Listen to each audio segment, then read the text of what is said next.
যারা দুর্ভাগ্য নিয়ে জন্মেছে, যারা ইসলাম নিয়ে জন্মায়নি, তাদেরও দাওয়াতে ইসলাম।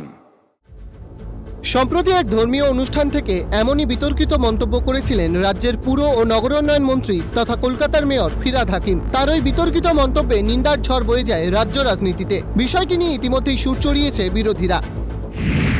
তাদের দাবি, কলকাতার মেয়রের মন্তব্যে ধর্মনিরপেক্ষ চিন্তাভাবনার কোনো অস্তিত্ব নেই। গোটা ঘটনায় অস্বস্তিতে পড়েছে বাংলার শাসক দল। এই অবস্থায় গত শুক্রবার ড্যামেজ কন্ট্রোলে নামেন খোদ মুখ্যমন্ত্রী মমতা বন্দ্যোপাধ্যায়। এ প্রসঙ্গে মুম্বাইতে তিনি বলেছেন, কে কি বলেছে তা তো আমি জানি না, এর উত্তর দেওয়ার আগে আমাকে বিষয়টি জানতে হবে। কে কি বলে না বলে আমি তো রোজ দেখি না, আমার যদি কেউ নলেজে নিয়ে আসে, লেট মি সি ফার্স্ট কি বলেছে, then I can reply. Without seeing I cannot reply. এদিকে ফিরহাদ হাকিমের এহেন মন্তব্যের প্রতিবাদে গর্জে উঠেছে বিশ্ব হিন্দু পরিষদ ও বজরং দল। এই ইস্যুতে আগামী 16 জুলাই বাঘাযতীন থেকে গড়িয়া পর্যন্ত বিক্ষোভ মিছিলের ডাক দিয়েছে তারা। এটা তো তালিবানি শাসনের পূর্বাভাস, দাবি বিশ্ব হিন্দু পরিষদের সচিব অমিয় সরকারের।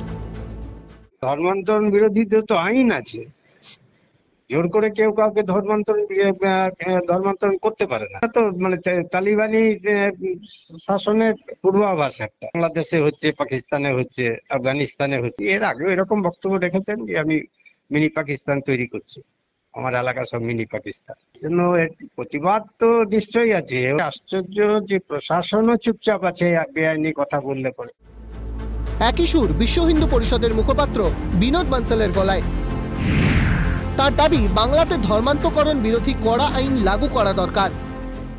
की बात है कि इसमें दीदी की चुप्पी जो है ना, ये बहुत कुछ कह रही है। आ गया है कि बंगाल के अंदर भी धर्मांतरण विरोधी कठोर कानून हो, बेहद दुर्भाग्यपूर्ण है, चिंताजनक है।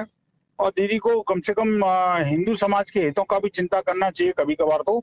और ऐसे व्यक्ति को तुरंत अपने कैबिनेट से बर्खास्त करना चाहिए और माफी मांगनी चाहिए हिंदू समाज से। স্বভাবতই প্রশ্ন উঠছে যে ফিরহাদ হাকিমের ওই বিতর্কিত মন্তব্যের পর কেন মুখে কুলুপ শাসক দলের নেতৃত্বের? ভোট ব্যাংকের কথা মাথায় রেখে কি এই উদাসীনতা শাসক শিবিরের? এই প্রশ্নই তুলছে ওয়াকিবহল মহল। প্রীতিশ বন্দ্যোপাধ্যায়ের রিপোর্ট, ক্যালকাটা নিউজ।